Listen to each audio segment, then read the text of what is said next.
வந்து பாபு முருகன் அடுத்த ஒரு அமைச்சராக வந்து உட்கார வைப்பார். அதுதான் இதில் ஒரு சாராம்சமாக இருக்கிறது. அவர் இதான் எக்ஸ்பெக்ட் பண்ணார். அந்த லயோலா காலேஜினுடைய ஸ்டடி வந்துச்சு இல்லையா, அது 3 மாதம் முன்னாடி வந்த ஸ்டடி. அந்த ஸ்டடியில் அவர்கள் சொன்னார்கள், ஹங் அசம்பிளின்னு சொன்னார்கள்.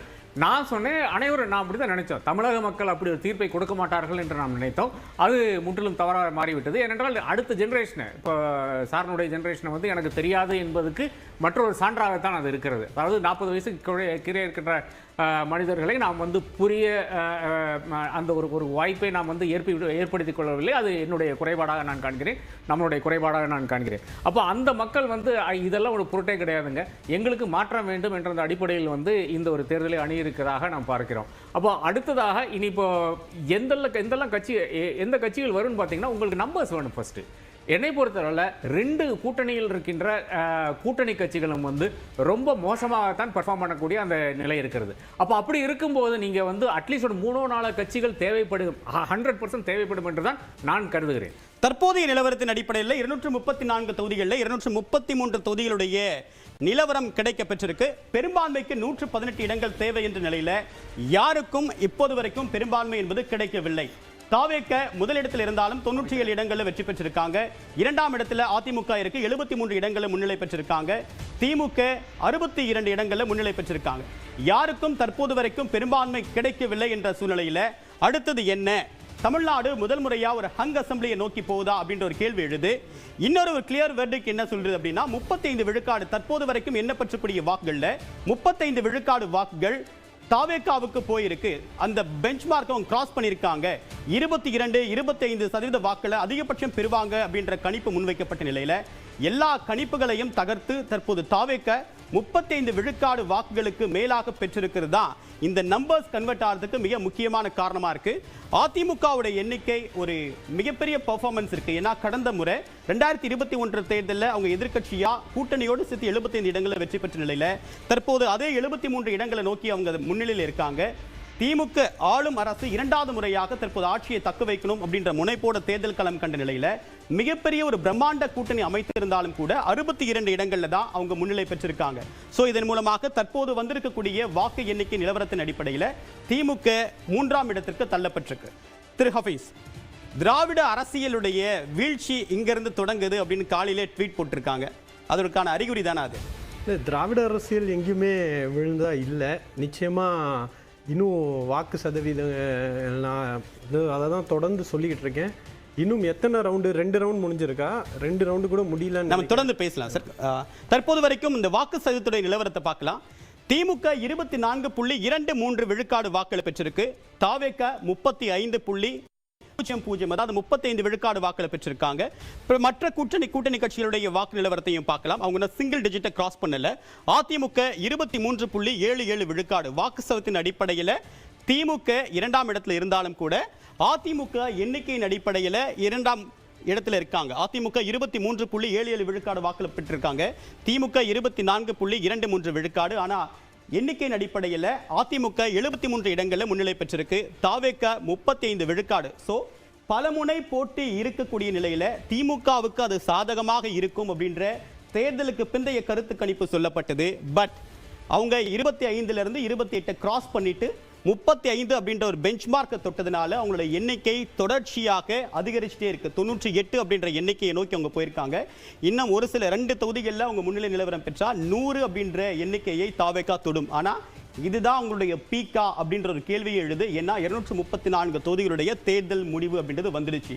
ஸோ இனிமேல் அவங்க கூடுதலான பெர்ஃபார்மன்ஸ் ஒரு சில இடங்களில் சுற்றுகளில் பண்ணால் மட்டும்தான் இந்த எண்ணிக்கை பெரிய அளவுக்கு மாற்றம் ஏற்படும் அப்படின்றது இருக்கு. ஸோ தேர்தல் ஆணையத்துடைய தற்போதைய அதிகாரப்பூர்வ தகவல் அப்படின்றது வெளிவந்திருக்கு. அதில் அதிமுக 61 இடங்கள்லையும், திமுக 35 இடங்கள்லையும், பாமக 5 இடங்கள்லையும், பாஜக 2 இடங்களில், காங்கிரஸ் 1 இடத்துல முன்னிலை பெற்றிருக்கு.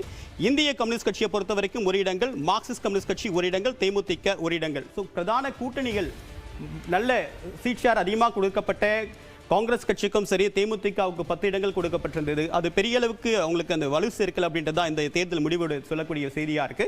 திரு ஹபீஸ், இன்னும் திராவிட அரசியல்லாம் தமிழ்நாட்டிலேருந்து யாரும் அப்புறப்படுத்த முடியாது. ஏன்னா யாராக இருந்தாலும் சரி, பெரியாரை கடந்து இங்கே அரசியல் செய்ய முடியாது. இந்த முடிவுகள் எப்படி வந்தாலும் பெரியாரிசம் தான் ஜெயிக்கும் அப்படின்றத நம்ம இங்கே பார்க்க போகிறோம்.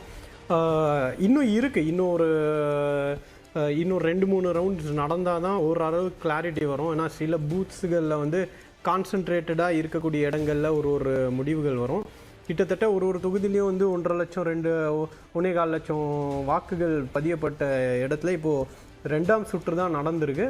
இன்னும் தேர்தல் முடிவுகள் திமுகவுக்கு சாதகமாக தான் அமையும்.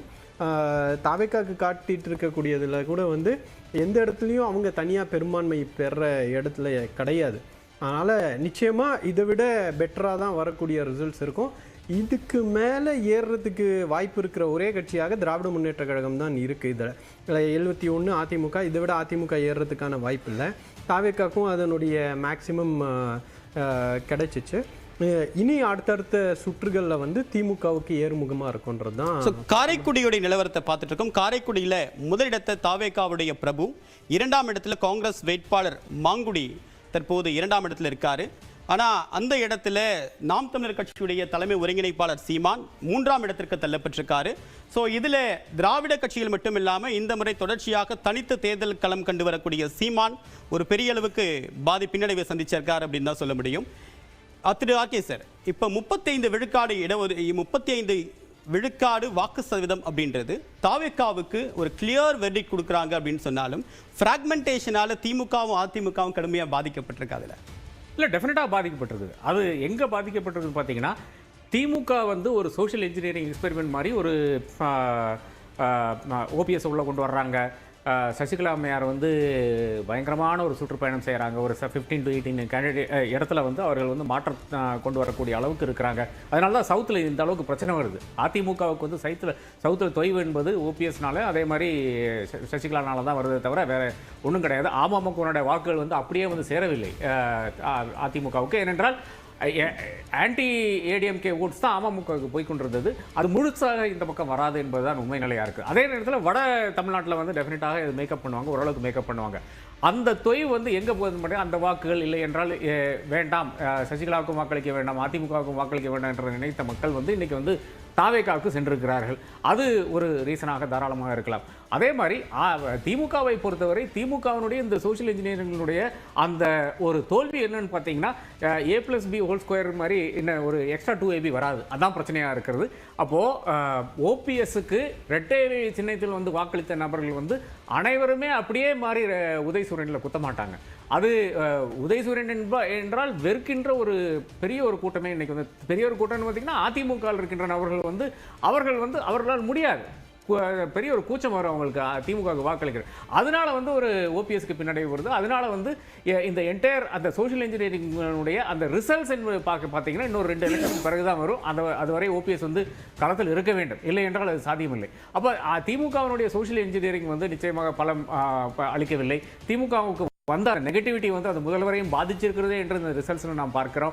அதே நேரத்தில் அதிமுகவுக்கு வந்து சவுத்தில் வந்து அவர்களால் வந்து அந்த மாதிரி ஒரு சோஷியல் இன்ஜினியரிங்கோ இல்லை என்றால் ஒரு அவுட்ரீச்சோ பண்ண முடியாதனால, ஒரு கம்யூனிட்டி கட்சியாக நார்த்தில் மாறுறதுனால வந்து அவர்களுக்கு தொய்வு வருகிறது. அப்போ இவர்கள் 2 பேரும் வேண்டாம் என்று நினைத்து கொண்டு தான் இன்றைக்கி ஃபைட் எங்காச்சு சவுத்தில் தான் இன்றைக்கி வந்து ஃபைட்டு முழுக்க வந்து திமுகவுக்கும் தாவேக்காவுக்கும் எதிராக இடையில் இருக்குது. திமுக வந்து ஏறத்தாழ 25 இடத்துலையும், தாவேக்கா ஏறத்தாழ 24 இடத்துலையும் வந்து இன்றைக்கி வந்து லீடிங்